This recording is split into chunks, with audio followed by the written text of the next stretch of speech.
What is habituation? It's basically our tendency to respond less and less and less to things that are constant or that change very gradually or are frequent. So for example, an easy example, you jump into a pool, it's really cold, but you tend to get used to it. After a few minutes, it's less cold. Why are people less happy in midlife? It is the least amount of change, right? If you think about it, as when you're a kid, things are changing all the time. I mean, you're changing, you're growing, right? You're learning. Then you're in the 20s, you're trying different things, you're trying different partners, you're trying different professions. And then comes midlife, and things are kind of similar. Most people kind of stay in the same place. You literally just explained the midlife crisis through the lens of neuroscience. Hey, it's your friend Mel. I am so glad you're here with me today. It is always such an honor to spend some time together, and I want to start by acknowledging you for taking the time to listen to something that is going to help you create a better life, and I know our conversation today is going to do that. If you're a new listener, welcome to the Mel Robbins podcast family. I'm so happy you're here with me. And you're not going to believe what I did last night. I mean, just take a guess. What do you think I did last night? You're never going to guess this one. Well, last night, my husband, Chris, and I pitched a tent in our backyard. We grabbed a blow-up mattress, a couple of comforters, 2 pillows, and we slept out under the stars in our backyard here in Vermont. It was a full moon. It was absolutely incredible. And we used to do this kind of stuff all the time when we were first dating. I mean, we were constantly planning fun adventures and camping and like doing cool things outside. And, you know, we've been married now. My God, it's going to be 28 years this year. Holy smokes. Well, and the other day, Chris turned to me and said, "Hey, Mel, you know, in a couple nights, it's going to be a full moon. Weather looks good. You have any interest in sleeping outside in a tent?" I was like, oh my God, yes. And so we did. Here I was this morning. After sleeping in the tent last night, I was having my coffee in the house. And if you're watching, you can probably tell based on the fact that I have greasy hair, I've pulled it back in a ponytail, and I'm wearing my red flannel that I look like I was camping because I was. But here I am, you know, we're out of the tent. I'm standing in my kitchen. I got my mug of coffee in my hand, and I started to wonder, that was so fun. When did life get boring? Why don't I do this more often? And then it dawned on me, Mel, maybe life isn't boring. Maybe you've gotten boring. I want you to really think about that. Maybe the reason why you're not having enough fun in your life or your relationship or work is because you've gotten a little too used to your routine. And that's made you a little boring. Well, today, that's what you and I are going to talk about with a neuroscientist from MIT and University College London who says habits and routines have a hidden cost. They can make your life feel boring, and she's here to tell you what to do about it. There are really fun ways that you can shake up your life, your work, your relationships, and even a really fun thing that research says you need to do to shake up your vacation. Aren't you so excited for this? I know you are. And so I'm thrilled that you're here with me on YouTube. And here's where we're going next. We are going to go down to our studios in Boston for this incredible conversation. Are you ready to shake it up? Awesome. Let's do it. Welcome, Dr. Sharot, to the Mel Robbins podcast. I'm so thrilled that you're here. I am so excited to be here. Thanks for having me. So, Dr. Sharot, you have uncovered this link between change and experiencing happiness and joy in your life. And so many of us fear change. And yet what you're finding is that our ability to change and pushing ourselves to change and experiencing new things in our life is foundational to you enjoying your life and having moments of joy. And so you've been researching something called habituation, which is a phenomenon that our brain naturally does. And it's also going to help us understand why pushing yourself to change and grow and learn new things is a critical part of your life and you enjoying your life. So can you tell us about habituation? So habituation, it's really a fundamental process, our fundamental rule that governs how our brain works and every neuron in it. And it's basically our tendency to respond less and less and less to things that are constant or that change very gradually or are frequent. So for example, an easy example, you walk into a bakery, there's like the smell of the baked goods and the cake, and Studies show that within 20 minutes, you cannot detect the smell any longer. The olfactory neurons in your brain stop responding because the smell is constant around you, right? So very fast, they will actually stop and you won't be able to smell it. You probably had this with perfume, right? When you first buy perfume and you put it on, it's really salient. Next day, a little bit less. Third day, a little bit less. A month goes by and you can't smell your own perfume. It's so true. Yeah, so that's habituation. Or you jump into a pool, it's really cold, but you tend to get used to it. After a few minutes, it's less cold, right? And so just as you habituate to smells or to temperature, you also habituate to more complicated things in your life or in society. So for example, you get used to, there's a new romance, right? It's really exciting, but over time it gets less exciting, right? So you have less of a reaction, less of a physiological reaction, less of an emotional reaction, but you also get used to the bad stuff, breakup, right?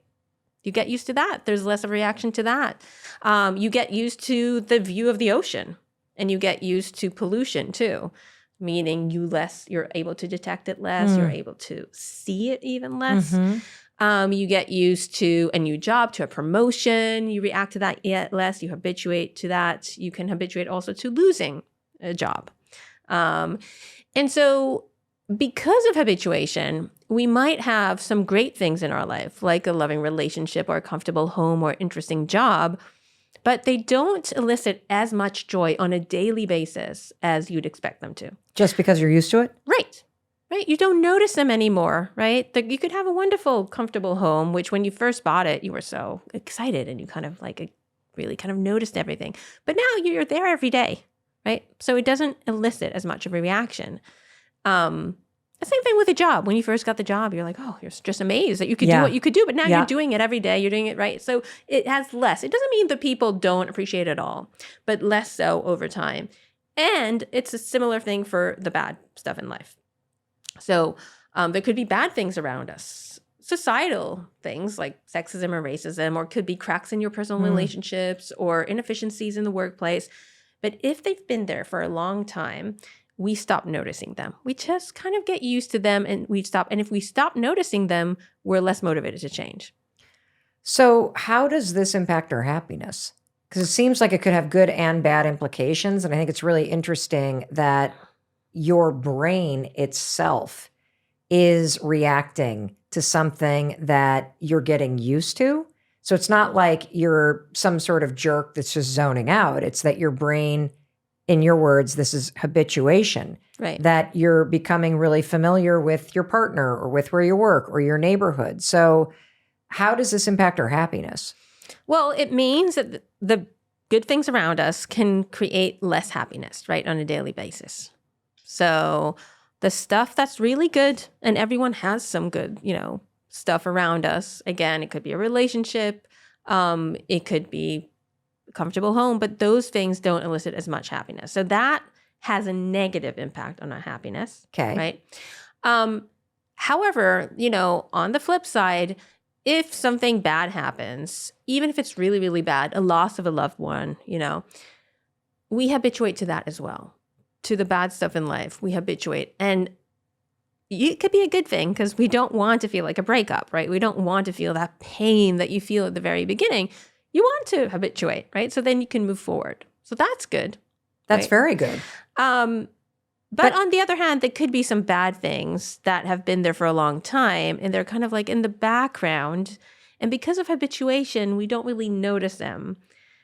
And that's not great because then we are not motivated to change. And it turns out if you do notice and you try to change and you're successful, well, that will enhance your well-being and your happiness.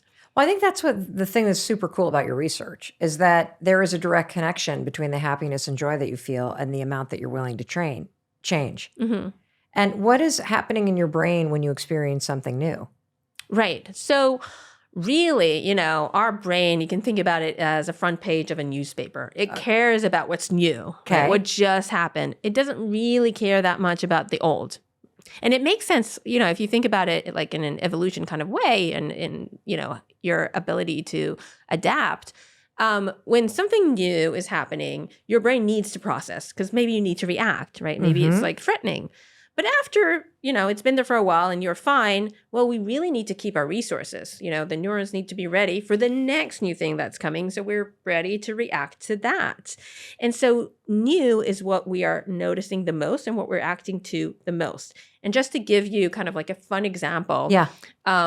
I was working with a tourism company where they wanted to know what makes people happiest on vacation and when they're happiest on vacation.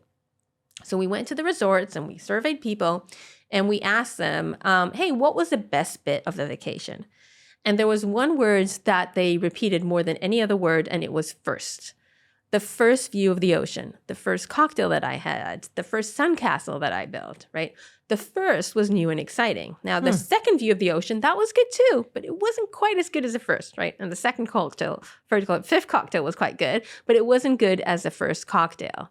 And that's because of habituation, right? We feel less. And the other interesting thing was when we just looked at the data and we wanted to see when were they the happiest, we found that they were happiest 40 free hours into a vacation.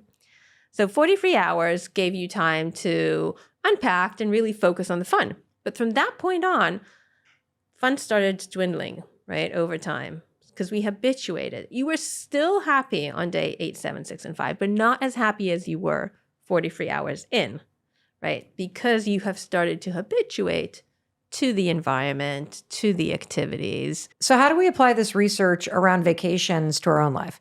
So I think it suggests that maybe we want to have more frequent vacations, but shorter ones, right? So instead of going away for a couple of weeks, you might actually go for a long weekend a few times. Now, sometimes it's not possible if you're going far, but what that means is you will have more of those 40 free hour peaks. You will have more of those firsts. And you know what else you will have? You will have the anticipation of the vacation. Because this is what I didn't tell you. I told you that the happiest time is 40 free hours into the vacation, but I didn't actually tell you that the really, really happiest time is a day before vacation. So there's a study that was conducted where people who were about to go on vacation were asked every day of the week before vacation how happy they were, every day of the vacation for a week how happy they were, and then every day of when they came back after vacation how happy they were. And it turns out that people are happiest before they even step on the plane. So the day before vacation, they're still in their office working on their computers, but in their mind, they're on vacation. And in their mind, it's quite wonderful. When they go on vacation, it is good, but it's not as good as it was in their mind the day before. The anticipation of good things is what really makes people happy. So if you have more vacations, you have more of those anticipations and you have more of the afterglow as well. Well, you know what? There's huge implications if you take this even out of the context of vacations and you just say, what are things that I look forward to? Right. Whether it's a date on the calendar 8 months from now where I'm going to get together with my favorite family members, or it is some day that I'm taking off of work to take a class, or it is some cool thing like it sounds kind of dumb, but I'm going on a walk this weekend with my husband, and it is a guided walk looking for owls. This must mean I'm in my 50s, but I am so excited for this thing. And so I can see how even just being proactive about putting things in your calendar out in the future to look forward to is a way to hack happiness in your life now. Absolutely. I call these anticipatory events, right? These are events that we have on our calendar. They haven't happened yet, but they're making you happy at the moment. And in fact, this is why when you ask people about which is a favorite day of the week, people prefer Friday by far more than Sunday.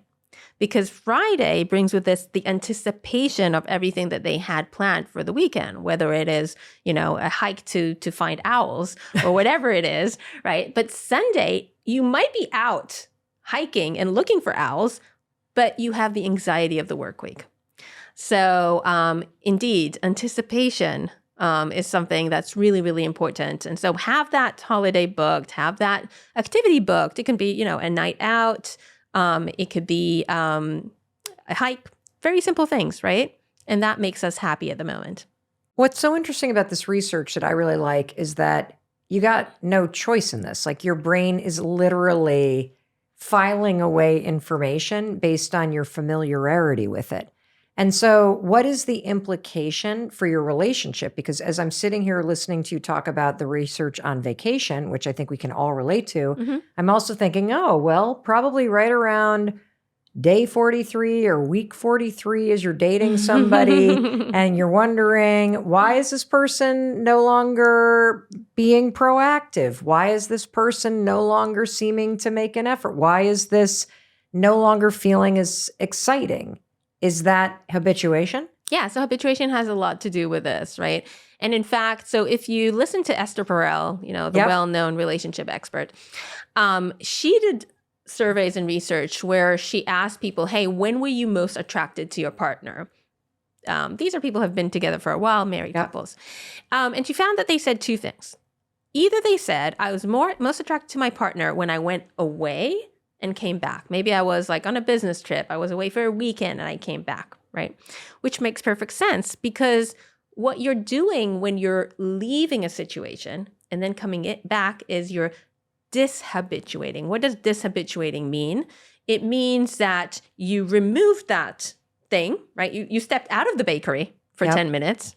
Now you're coming back. Now your neurons are going to start responding. Maybe not as much as a very, very first that when you entered the bakery, but if there's a large enough break, then you dishabituate and you start responding, right? And that's the first thing she found. We have actually, so on the cover of our book, if you open it up, there's a little visual illusion, which is colors, clouds of colors, and a fixation point in the middle. Right. And if you fixate on that fixation point and you don't move your eyes at all, what happens is the colors suddenly become gray.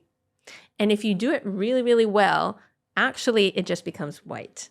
And why does that happen? Because the input to every specific neuron, if you're not moving your eyes, doesn't change. It's the same, right? The same colors are getting to the same exact neurons. And so the neurons at the beginning, they're like active. They're like color, color, color. But they're like, well, color's not changing. I'm going to stop responding. So now it's gray and finally it's white.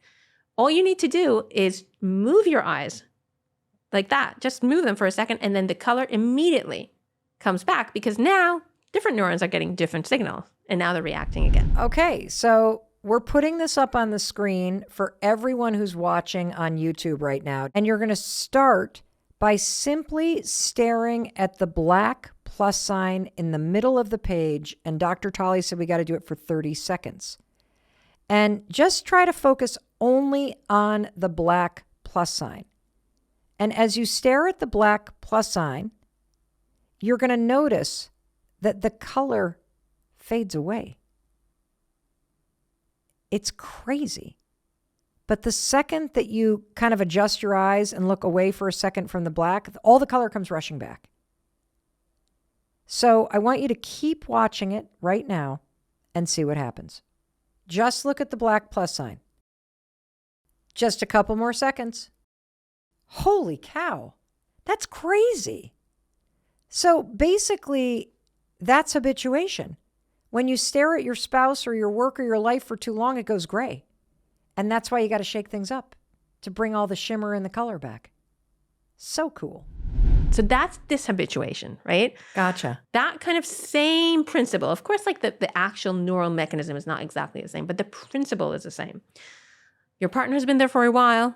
Everything's the same. We kind of like don't notice, don't respond, don't think. We leave for a bit, we come back, and now colors, right? So that's the first thing she found. And the second thing is related, which she found that people say they're most attracted to the partner when they're in a novel, new situation. For example, the partner is talking to some strangers, or the partner is on the stage doing something, right? And again, this is a form of dishabituation. You're seeing your partner in a different way because they are in a different circumstance. So now it's not the same old, right? Yeah. It's something new. When does habituation pose the biggest, I think, threat to upsetting what might be like otherwise like a nice life? Because I could see how you getting used to your neighborhood, you getting used to I'll just take the example of a kitchen. Like your kitchen's perfectly fine. And yet you probably spend a lot of time on social media looking at kitchens and thinking about a kitchen renovation. And then you walk into another person's house and you're like, oh, we should have a coffee bar. We should do, what if I did white cabinets? And now all of a sudden you're looking at your kitchen, which has been perfectly fine, and you no longer like it. You kind of hate it.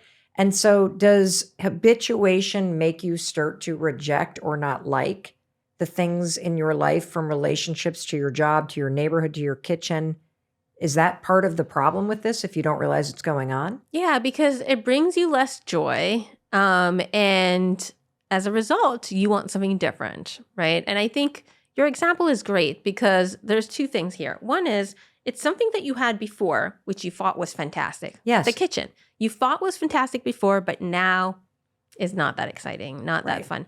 And also the other thing that nice that you said is like, well, I go to another person's house. I think their kitchen is great. And they probably come to yours. And for them, they think like, oh, the kitchen is great. Or they think like, oh, she has like a wonderful life. She has like, and it's potentially the case that you have the same thing, right? But you've had it the same for a while. Yes. Right? And that's why kind of we're looking for, diversity or new things. And it's not all bad, right? I mean, again, it's like two sides of the coin. Okay, maybe we don't need to like redo our kitchen every couple of years. But, that kind of need to progress, right? That's not necessarily just a bad thing. Right. That keeps us moving forward. Yes. But it's like a delicate balance. How do you balance it? Because I can think about an example where, we all are chasing the next greatest thing. Mm-hmm. Right? We're chasing something that looks better or something that's going to be this. And we're kind of going after that newness thrill. And it's very clear that there's both the need to change, but there's also the fact that constantly chasing it and using an example of their significant other does a lot of that and my partner doesn't do that anymore.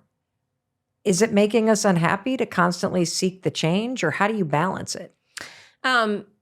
Yeah. So, I mean, it is definitely a balance, which is why I think it's important to kind of think about how do we get some joy back from what we have, right? And there's two ways to do that, right? And kind of like one of the ways is what we talked about, which is like a little break, right? You probably notice that if you go on a work thing for a couple of days, or maybe even more, maybe 3 days or a week, and when you come back, it seems like everything has resparkled, right? Even your kitchen. Yes. I'd imagine that if you're away for enough time, you come back and the kitchen has resparkled, right? It suddenly does look great. So does Chris. And I think he looks at me and is like, you're not so bad after all. And the home and everything else. It's definitely something that happens. And in fact, we stole the word resparkled from Julia Roberts.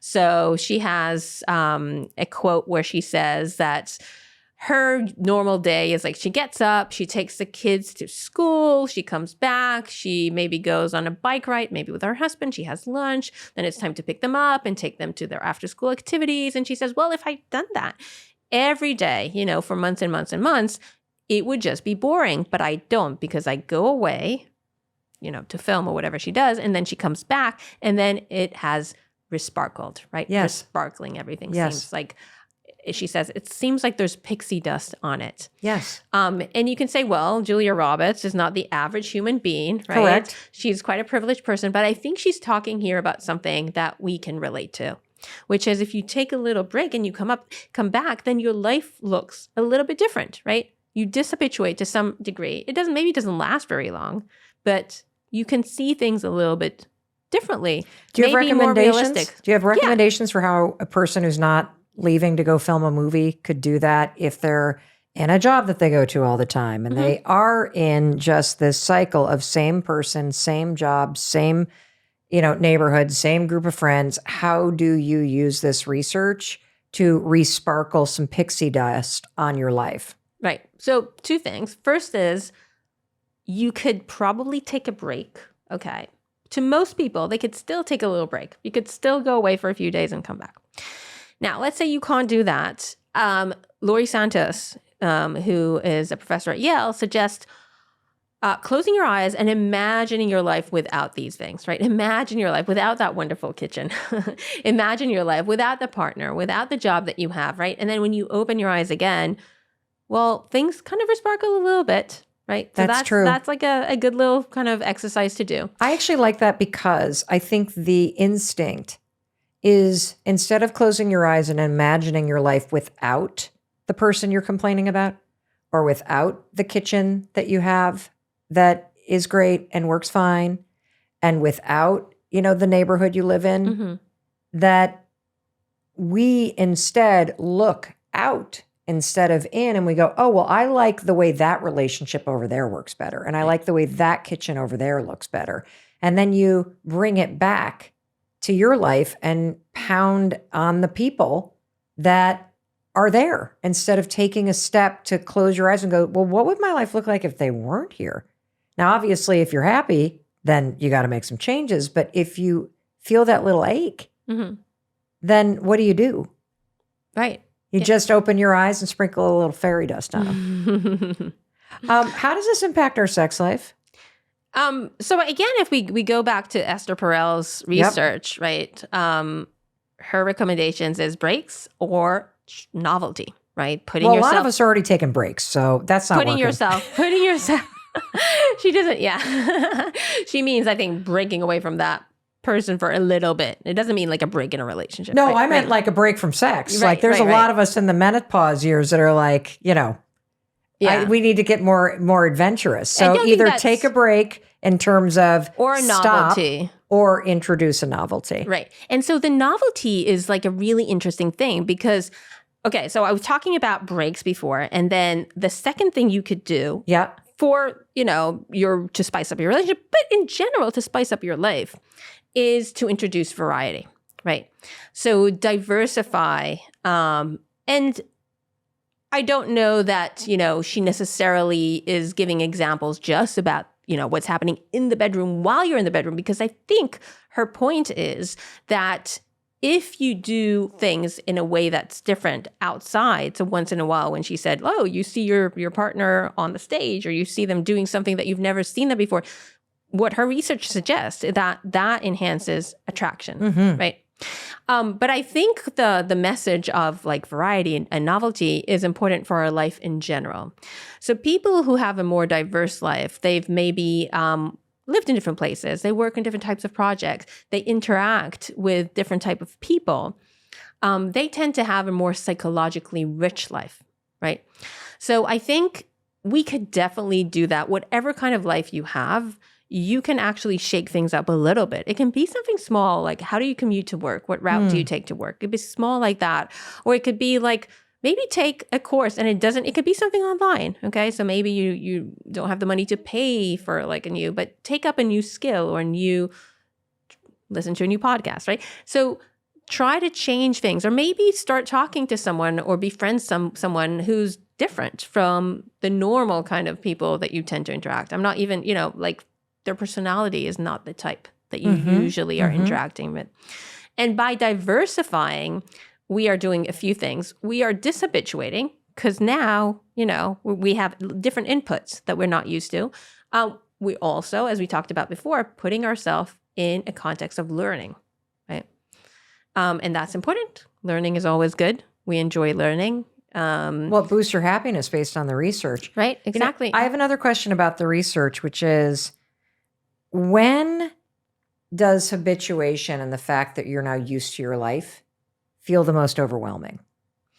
Right. So I think it is when things are not changing for a prolonged time, and we see that in our midlife. And so there's this interesting thing called the U-shape of happiness. So happiness is quite high in kids and teenagers, and then it goes down, down, down, and reaches rock bottom in your midlife, but then it starts going up again and actually remains quite high until the last couple of years of life. And again, this U-shape is on average, right? So it's thousands of individuals, and we're looking for a trend and, data from thousands of individuals. It doesn't mean that for every person, midlife will be the bottom part and, you'll be happy in the edges, but that's in general. And so why are people less happy in midlife? There could be many reasons, but one reason is it is the least amount of change, right? If you think about it, as when you're a kid, things are changing all the time. I mean, you're changing, you're growing, right? You're learning. It's like a most amount of change. Then you're in the 20s. You're trying different things. You're trying different partners. You're trying different professions. Maybe you're in university or in college, right? You're learning a lot. And then comes midlife, and things are kind of similar. Most people kind of stay in the same place because maybe people have kids. You're mostly, on average, maybe with the same partner. You may be at the top of your game professionally, but you're kind of maintaining, right? You're not kind of looking up. You're not looking sideways. Right. You're mostly just maintaining. And so that's the least amount of learning, the least amount of change. Now, counterintuitively, at an older age, once the kids get out of the house and maybe you're retired, in fact, you're starting to change again. Now you need to learn, how am I going to live my life? It's a totally different life now, right? And so it could seem like it will be overwhelming, and maybe it is at the beginning, but that causes people to start learning again. That is so cool. You literally just explained the midlife crisis and the journey of happiness of the human beings through the lens of neuroscience and the fact that we assimilate to the experiences around us. That's so cool. Dr. Sharot, you do a ton of work with companies and team behavior. And so I was just curious, how can you keep your teams motivated and creative when this habituation creeps in at a job where it's kind of the same thing most days? Yeah. So you want to inject variety into their daily work as well. And so one thing that companies tend to do, well, I don't know if they tend to do, sometimes some companies, what they do is they take people and they rotate them through different divisions, right? Or get them to work on different types of projects with different type of people. And if you do that, then again, you're creating more change, more learning, dishabituation. Not only are they learning something from this new division, but then when they go back to their old division, now it's a break, right? So now they will see their division with new eyes, which means they might appreciate the good things that they kind of habituated to. They might see the bad things that weren't quite salient before because they've been through. And that's a good thing, because if I see the bad things, I'm going to try to change them, right? And so that will enhance my well-being, right? But also it turns out it also enhances creativity. So it turns out if you change your environment, and it could be even really small changes, like I'm working in my office and now I'm going to work in a coffee shop, or I'm going to walk and maybe have like a meeting, while walking. It turns out that enhances creativity. So a research by a psychologist by the name of Kaylee Main, she found that creativity will be boosted after making these changes, right? Just changing your environment. Now, that being said, the creativity boost only lasts for 6 minutes. However, those 6 minutes can be quite crucial, right? That could be the time when you come up with this new idea, the new direction. And in fact, if I think about all the times in my life when I had this like really important idea, right? The creative solution. It was never when I was in front of my computer working and trying to think of a solution, right? It was mostly when I was somewhere else, right? Right. And so for one example, I was in my office trying to solve this problem. I couldn't solve it, so I decided to go to the gym. Left the office, walked to the gym. Gym is quite close.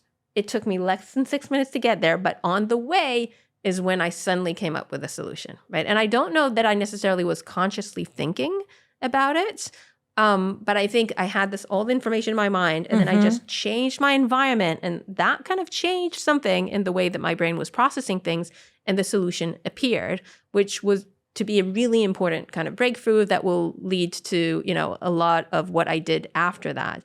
And if I think about it, every single time when I had an idea, which would be like, oh, that would be my next book, or that would be my next research direction, or there's some problem that it was in that kind of situation. I was suddenly in a new place, right?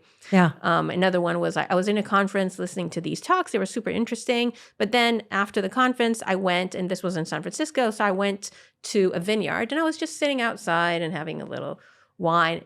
And then suddenly the idea came based on the knowledge that I already had during the conference, but it was like being in this like totally new, different environment, right? Where the processing happened and the creative idea came about. Well, I think a lot of people have the experience of either being out on a walk in the nature or on some vacation or away for the weekend. And that's where people tend to make big decisions and have these breakthroughs because you get a break from your life, which gives you much needed perspective about what's important or what you've always been thinking about. So if there were one change or one thing that you hope the person listening would do as a result of this conversation and all of the research, what is one action that somebody could take that you think would make a big difference in their life? One action that you could take that will make a big difference. I think it is try something new. And look, it might make no difference. Right? It depends, right? But it might make a big difference. So try something new, whether it is, think about something that you want to learn, right? Think about a new skill that you want to have. Maybe, somewhere that you want to visit. Just something, try a new dish to make. I don't know. I think that would not necessarily, it could change your life, right? It could be that thing you think will change your life. But I think most likely what it may do, it would give you this kind of like joy of novelty, which then may create a habit of trying new things. I love that. And I love to end my interviews with brilliant people like you by giving you an opportunity to just talk directly to the person that is listening. They might be driving a car or unloading the dishwasher or taking you on a walk with them. And I would love to give you the opportunity to just give them any parting words or some sort of message from you. Sure. So we end the book that I wrote together with my co-author, Cass Sunstein, we end that with a chapter that's called Experiments in Living. Okay. So my parting words is experiment in living. And the idea here is that you don't really know what's good for your life or for society without doing experiments. Just like in science, I don't know what the ground truth is until I do my experiments. And sometimes it's surprising. And so the idea is that if you do these experiments in living, try things in different ways, try them in new ways, you're actually taking out some stuff from your life, right? Try to maybe see what happens if you go off social media for a few weeks, right? See how that impacts you. Maybe you like it, maybe you don't like it, right? Or maybe it's adding something to your life. Experiments in living allows you to try, everything, or not everything, but more things to find out what are the optimal things for me and what doesn't really work. I love it. Well, Dr. Tali Sharot, thank you so much for being here. And I also wanted to thank you for spending time with us today. And in case nobody tells you, I wanted to tell you that I love you. I believe in you. And I believe in your ability to not only create a better life, but to take Dr. Sharot's words to heart. Alrighty, I'll talk to you in a few days. I am so glad that you got to watch that conversation. Aren't you ready to shake things up? You going to go camping tonight? It was so amazing on how small changes are vital for your happiness. And if you love this episode, which of course you did, you are going to love what I'm going to tell you to watch next. But first, please hit subscribe. And let me tell you why. It is how you can tell me that you really loved this episode. And second, it supports me in bringing you world-class experts and new videos every single day. Okay. Awesome. Thanks for subscribing. I really, really, really appreciate it. I'm feeling you shaking things up over there. And since you love this episode, you're going to love this first episode that I did with Dr. Tali Sharot, where we talk about what you have wrong about motivation and how you can really motivate someone else or yourself to change any behavior. Check it out.